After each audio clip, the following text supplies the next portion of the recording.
Hello there. Max, how you doing? Hey, so good to see you. Good, my friend. Wow. How's it going in Brighton? How's been your lockdown? It's okay. It's all right. Yeah, Yeah, it's just kind of weird, strange yeah, life you I live, know. but I've got my kids around me, so I've had plenty to do. I've not been bored. Yeah. So Uh, you're playing with Nelly, your daughter? yeah, my Yeah, daughter Nelly, yeah. yeah, she's taken up DJing. She's really cool. My son got stranded in New Zealand on his. Uh-huh. He was travelling, so Wow. I didn't see him for 4 months, but he got back last week, so I he's at see. home again now. So yeah, no, it's all right. It's just a strange thing. I mean, Yeah, there was a for while everyone. it looked like the world was going to end, Yeah. and so we just have to savour that it didn't, and put things back together in whatever way we can. How about you? Yeah, when it's well, here in Italy, it's a little bit better, Yeah, but still a mess, because people are scared and money problems for a lot of people, yeah, and it's all about job and about clubbing. Now they are thinking about reopening, but with a lot of restrictions and our crazy restrictions, something like you have to dance 2 meters away from another guy, or you can't dance. You can go but you yeah. cannot dance, stuff like that. It's crazy. It's gonna That is, I be mean, that a long way. Yeah, Gonna be that's a one of long the way. things. It would be a long, long time before I mean, we're probably going to be the last, some of the last people to be put back into place. You know, the Really, new really. normal. Uh, Yeah, I saw your Big Bish Jobs. boutique few days ago on YouTube, and I saw that's another world. It That's feels another quite world. weird when you see that amount of people all together. You Yeah, just yeah. it seems like another it's age. it's totally crazy. So let me explain why we're here, okay? Okay, Because during my lockdown here in Milan, to keep me busy, I started working on this format called Sample Stories, which is basically some kind of storytelling about the importance of the art of sampling into developing the club culture and electronic music as we know it today. And I wrote several episodes, and one of them was about Fatboy Slim. And I said to myself, wow, it would be cool to talk about this with Norman. So I wrote you an email, and you replied saying, cool idea, great, let's do it. Just that, pretty much it's like this. Because this man right here, right now, is the kindest person on earth. Believe me, believe me. are you talking to me now or to Yeah, the viewer? absolutely. To you, to you. You're the kindest person on earth. Yeah, Yes. yeah.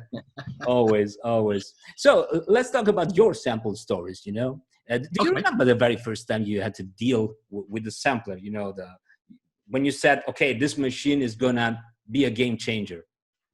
Yeah, it was before samplers were invented. But at first, the only real sampler was the Fairlight, Yeah, which in those days that cost more than a house and took up a whole room. that's true. But That's I true. couldn't afford that, so the first sampling we did was using like a bell delay, taking a delay line Yeah. and just looping it, Wow. which was slightly better. I never did that thing with the tape loops going around Yeah. the Yeah. room.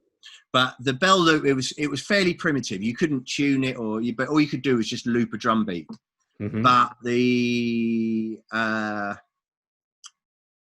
or there was the first sample I had was a Roland S10, Wow. and it had 4 seconds of sampling, which you could either have four different bits, so you could have like a kick drum, a snare drum, and a hi hat, Yeah. or you could have four words, or you could have 1 4-second drum loop. And it was, yeah, I mean, though at that point you couldn't really do much creative with it, but it Hmm. was just the simple fact that you could create a drum loop for a tune that sounded like the record you were listening to, Yeah. Yeah. rather than taking an 808 or a 909 straight out the box and you've just got a drum machine rhythm. It was Yeah. Sure. having something that sounded like a proper record. How Praise You is born. Well, by the time this is rolling on, probably five or 6 years Yeah. now. So I've because I first started doing remixes, and a lot of it I would spin in live with decks because we didn't have the sample time to do it. Yeah.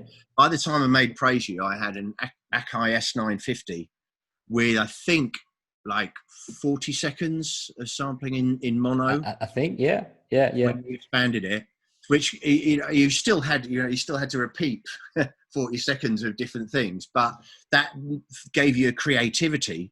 So now you could put vocals in, and you could put one note of a sound and then tune it and play sounds. So by the time I was making Fatboy Slim records, it was more creative art form, but the principal ingredients for me would be a drum loop, a riff, and a hook line. Yeah. And they're the You're three. the king of the hook. Those three things are the most important things in all pop music. You've got to have a good rhythm, a good riff, and a good hook that people can sing along to. So I was kind of constantly searching for those three ingredients.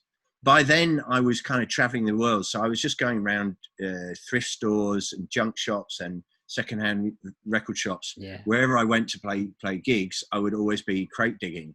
Yeah. And I would by then I kind of figured this isn't a hobby anymore. This is my because the other part of probably the best part of sampling stuff is going into record shop and crate digging. That's the cool part. Yeah, well, that's half of it. The other half was what you could do with the source material that you got. But no, it was great fun spending afternoons in record shops, just looking at the photos on the album cover, and if it looked like a kind of a multiracial band that took a lot of drugs, then there was probably, or if the drummer was the leader of the band, there was probably going to be some more drum breaks in, or just pre-internet, just this kind of this grapevine of these tunes that you'd heard of that had a great breakbeat or something like that. But the best thing was just going through records that were kind of redundant and useless and finding one element of them that you could turn into something else. So so I would just, in all my travels, I would come back with this many records and just go through them, and I would just take if there was a drum beat on its own, or if there was a riff on that I liked, or a little snippet of a cappella vocal. That was the gold dust. To find a gem of a piece like that. And so when I bought a bootleg album that had this Camille Yarborough tune, Take Your Praise, and it started with like 3 lines of a cappella. Yeah. And I was like, oh, that's and you cut that before the drum came in. Yeah. So I just started with these 3 lines of a cappella, and thinking, and with beautiful lyrics that were really evocative, and just thinking, well, I can, because it's a cappella, I can reinvent it in another way. And so what I would do, I would have kind of discs, floppy discs with all the with hooks on, vocal hooks, floppy discs with musical hooks, and then the drum beats, and they would all be kind of in BPM order. So I would just sit there with that vocal and play it over the top of other loops. And it's just process of like collage. You just keep putting things together until they fit. But with Praise You, as soon as I married that with the piano, with the piano riff, that was like, that sounds like a tune. Wow. That sounds like not only like a tune, but a tune that that goes places. So then it was just a matter of fitting a drum beat and a bass line onto the thing, and then again coming back to the kind of essential elements of pop music, thinking right, verse chorus, but I only had like the 3 lines, so I had to construct the sort of verse chorus arrangement and some kind of middle 8, because be under no illusion that I was trying to I wasn't trying to make experimental music. I was trying to make pop music but using experimental methods, i.e. none of us had ever created pop music, because you came from pop, as a bass player with the house marches. Yeah, I came from pop and I love pop music, but this was just there was people like Cold Cut and me who were just using drum breaks. A lot of rappers and hip hop producers had used drum breaks to make rap records, but no one would make kind of pop records that were Sure. So we were using the techniques of rap music to make pop music, and at the same time freeing ourselves up of, I grew up on pop music. I grew up on the Beatles and glam rock. And then, so I was using all the hook thing that I'd had of pop music, then introducing the sort of DIY element of punk rock, because that was when I started playing music, was punk rock, and that was when it was like, you don't have to be a musician, just do what you can to make the noise you want. But your career as a bass player ended when you met the sampler, probably. Do you still play bass sometimes? I still do play it, yeah. Wow. If there's a wedding or a 50th birthday party, Cool. and My dream is having Norman Cook playing, the bass from "That'd Be Good to Me" just for me, Well, that was the one I didn't. I mean, I did actually. I know that there was a. I did actually write the bass line of "Praise You," but I'd never played it on a bass. I played it on a keyboard. Yeah. But I think I enjoyed. I think having been the bass player in a pop band gives you a greater setup to play dance music, because the bass is so important. Yeah, so important. Yeah, so important. That's true. Need guitarists trying to make dance music. That's drummers or bass guitarists that we're more kind of got that feel. But it was, yeah. Speaking of Beats International, this year is the 30th anniversary, or am I right? Is it? I don't know. Yeah, it's 1990. No, it'd be longer than that. We must have started putting records out in '89. Oh, so we missed 31. Oh, we missed I missed it. Oh, I missed it. Okay, okay, cool. But Beats International was when I first started properly making music on my own, and having been in a pop band as a bass player, the freedom to not have to go to the other three members of the band and go, what do you think of this idea? Or, I'd always loved black music, and I'd always loved funk music and hip hop, and the rest of the band that I was in didn't. So I was freed up that I didn't have to, they were worried about, you're white, you can't be making black music. So I was freed up because I could use the sampler to make kind of funky music without pretending to be black. And also it meant I didn't have to, run everything past the other three members of the band. I could just follow my intuitions, and sure. The whole band would be my little porter studio. So we can say that your hits came to life traveling from record shops around the world. Not initially. I'd always been a record collector and a DJ, so it spanned more out of my career as being a record collector and a DJ. It was only after I'd kind of had hits, probably around the time of Mighty Dubcats and Freak Power. It was only after that I actually started trawling record shops looking for samples. Okay. Yeah. Before, I would just think about records, like with Beats International, it was like Guns of Brixton by The Clash, which obviously was already in my record collection. Absolutely, yeah. Before, it was stuff that was already there, and I was thinking, that could be, that could be useful. But after I'd realised that this was now my career, then I could countenance spending money on records purely because there might be a sample on them. Do you still have your favorite record shop there in Brighton? Is there? No, I don't really buy records anymore. Okay. Just I still dearly love the ones I have, and I would never get rid of them. And I don't know what my son's going to do when he inherits them when I die. Yeah. But I still love the ones that I've got. But I don't really buy new stuff. It's so much easier just to. Yeah. Too heavy. And what about Right Here, Right Now? Right Here, Right Now is pretty much the same process. I mean that one started. By then, I'd really putting more thought into. Rather than like a record that I'd always liked, I thought I want to, make that into another record. I actually thought, right, now you're trying to create pop music using this process. So how do where do you start? And that particular song started with, there was a poll in DJ Magazine of what is the greatest dance record ever. Yeah. And it came up as Massive Attack, Unfinished Sympathy.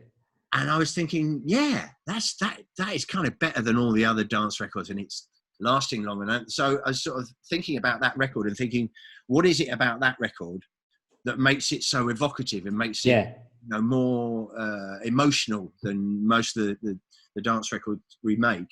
And I thought it's the strings. The strings. The way those strings kind of move, they make you feel excited, or they bring emotion into it. So I was thinking, I want to do a big string tune. So I started just going through all the string samples I had, And there's lots of different layers of it, but the main string riff, was a record by the Jamestown Gang called "The Ashes, the Rain, and I," and there was just a couple of loops in the middle of an orchestral section, which I thought that's a really stirring riff. So I just kind of layered them all together, and it just sounded really emotional and stirring, and it made the hairs on the back of my neck come up. That's true. And then I had just this little snatch of vocals which said "right here, right now," and as soon as I put that over that, the chemistry happens, and it worked. So and again, I started with the strings and the vocal, and then everything else I just built around that to try and, again, using, this time I only had 4 words, so I had to try and think first chorus, middle 8, guitar solo out of 4 words. Yeah. Is there a track you'd love to produce, but you didn't get the clearance, for example? No, the only one that I didn't get the clearance on was Steppenwolf, Magic Carpet Ride. Yeah. I always loved the riff on that. And I was thinking someone should make a rap record, or, reinvent that riff in a different way.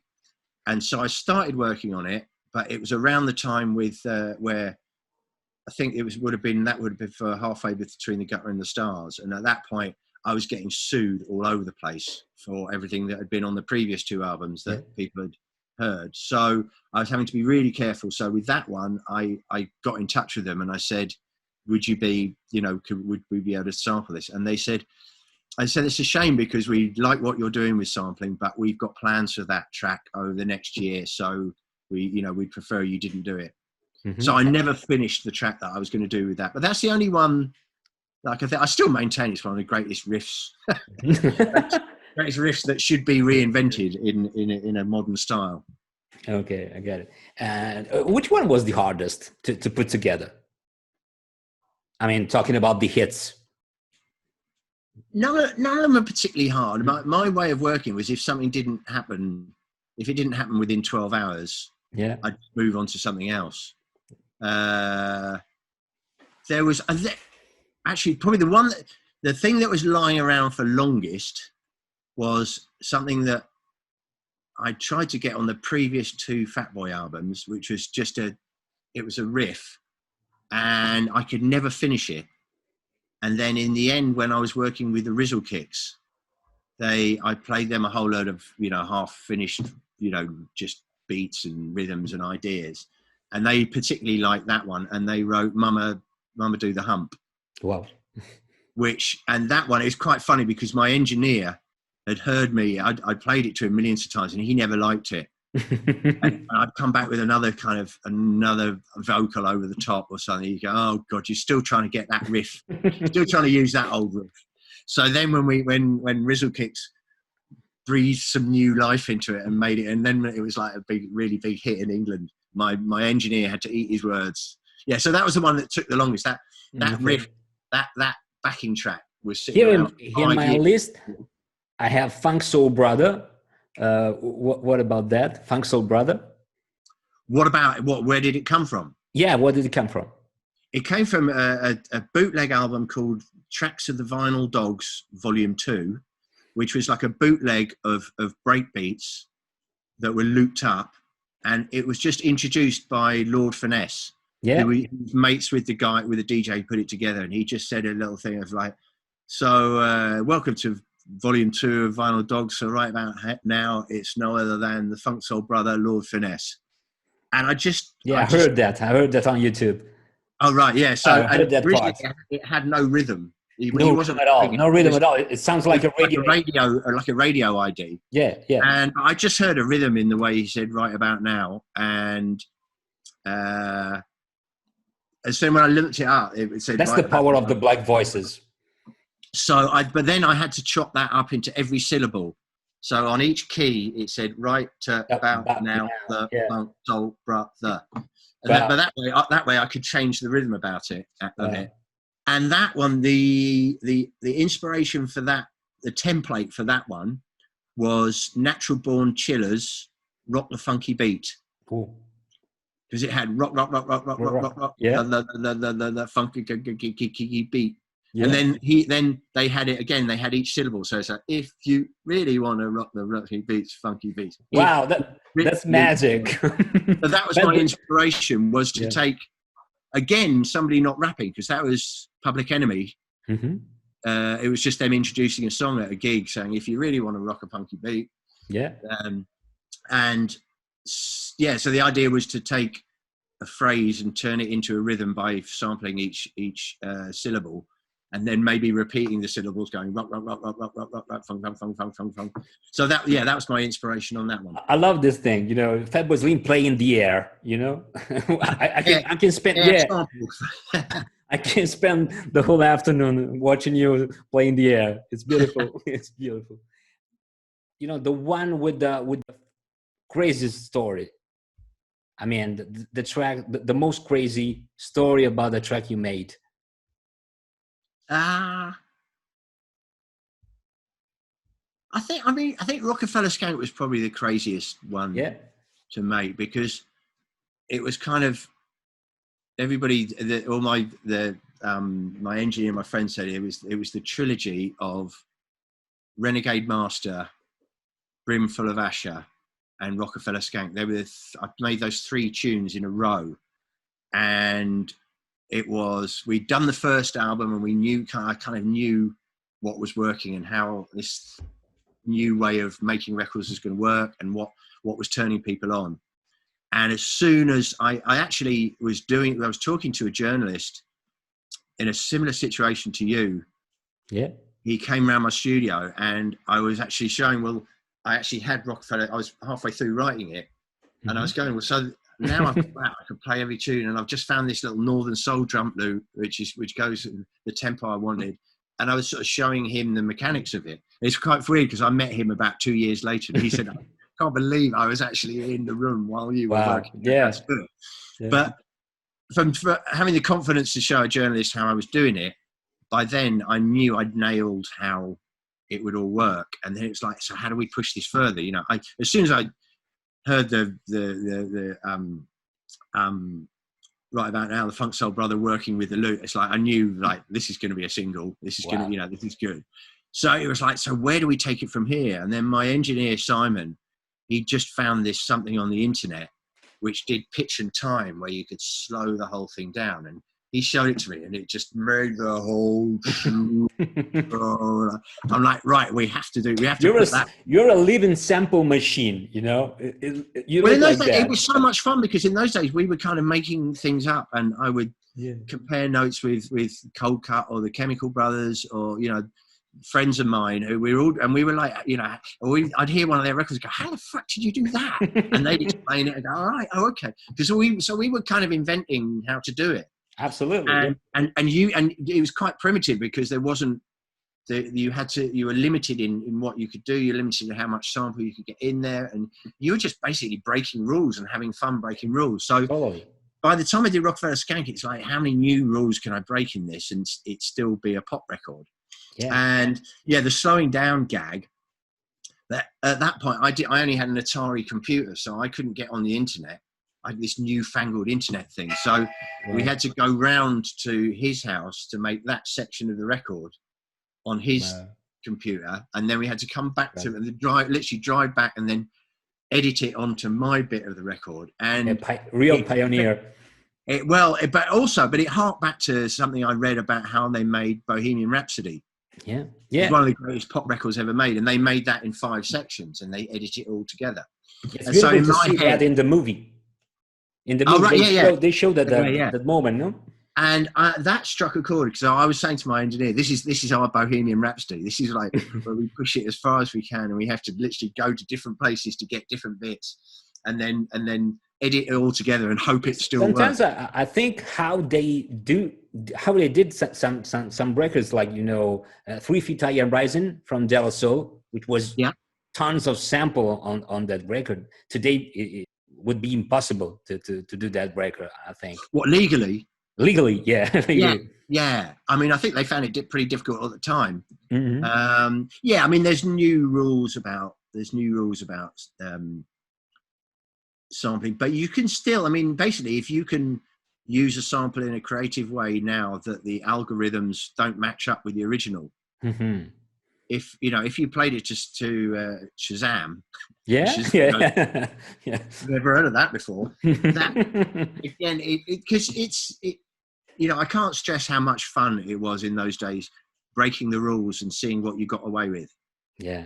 It wasn't we were trying to rip people off. It's just we couldn't afford to pay everybody for every sample we used. So it was like burying them deep enough. But I mean, 3 Feet High and Rising was it was great because they were just going through their record collection and snap it on. They just didn't care. Yeah. And in those days, you could get away with it. Nowadays, you kind of have to clear things before you release it rather than afterwards. But I mean, I have to say, I just remembered thinking back to those days. I remember cracking how to use samples creatively to make music was when the second ever remix I did was a tune by Kid and Play called Do This My Way. Ain't Gonna Hurt Nobody. I had the record. Do you remember? Ain't Gonna Hurt Nobody. I don't remember that one. It was the soundtrack of a movie too. Yeah. Oh, right. Well, this was, I think, their second single, and I'm trying to remember the name of the producer, but we got the multi-track from America with me and Danny D, the producer I was working with at the time, and we just listened to it and we were like, fuck, that's how he does it. Because when you listen to the multi-track, you'd realize he just used like a snare with 2 hats on it. Yeah. And then re-triggered that. And then he just had one thumping bass kick drum. And it was how to make a different drum beat out of different bits of loops.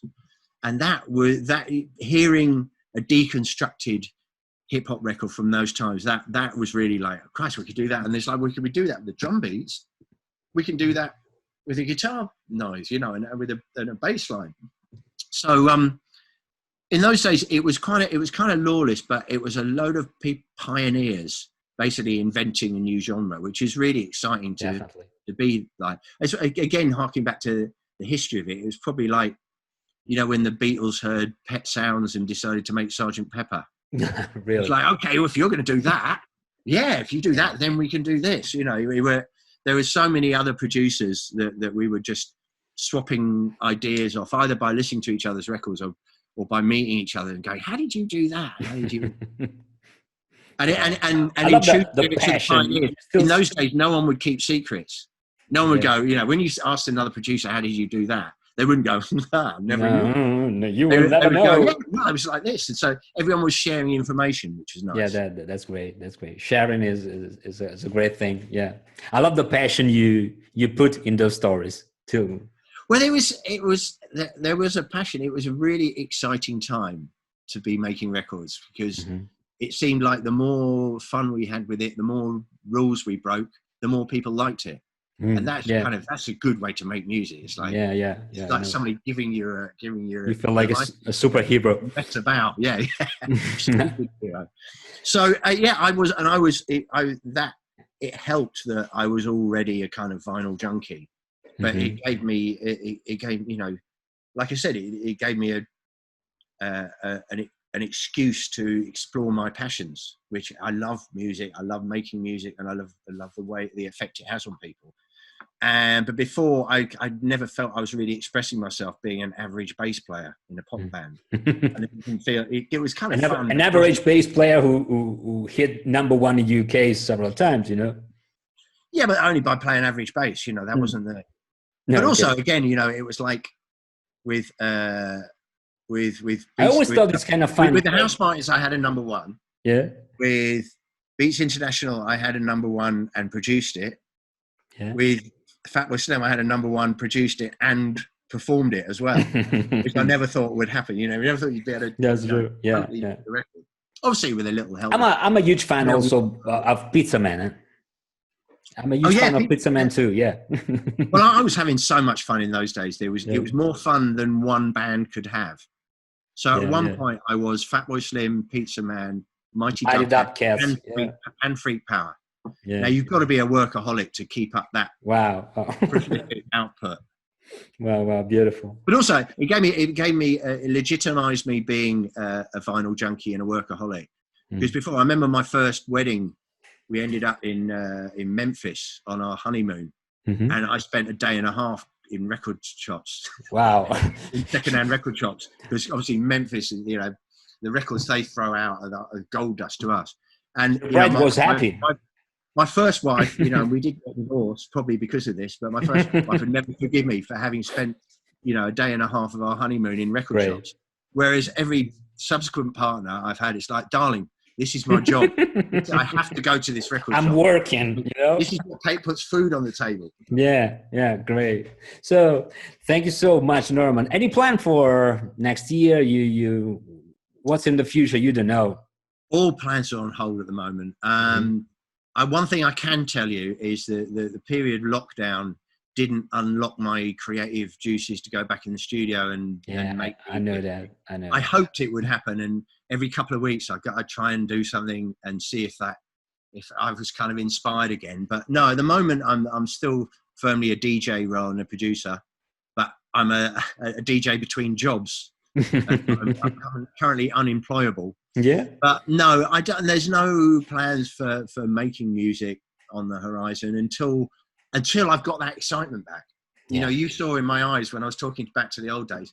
For some reason, making music with laptops rather than a crazy analog studio just doesn't turn me on. I know. Maybe I'm a bit too old to be. I'm watching my kids grow up and they're listening to, records that I can't fathom why they would, Place of Fatboy Slim is in front of a crowd, Yeah, and that's where I feel most comfortable, and that's where I feel, if you talk to me about DJing, I would have the same excitement and passion as when I talked about the old days of sampling. So until I get that passion back, I'm not going to be making any more records. So I would just be, and also I'm aware that I turned 57 this year, so probably my lifespan as a DJ is coming to its end. So I'm determined. I'm not sure of that. Well, I say that every year, and a lot of people say, "Oh, every year you go like one more summer while the phone is still ringing." So, no, my priority is to squeeze as much out of my DJing career while I'm still having fun and people still seem to be enjoying what I'm doing. So, for the time being, I'll continue doing that with what limited gigs I've got left on the horizon. And watch as this crazy world puts itself back together.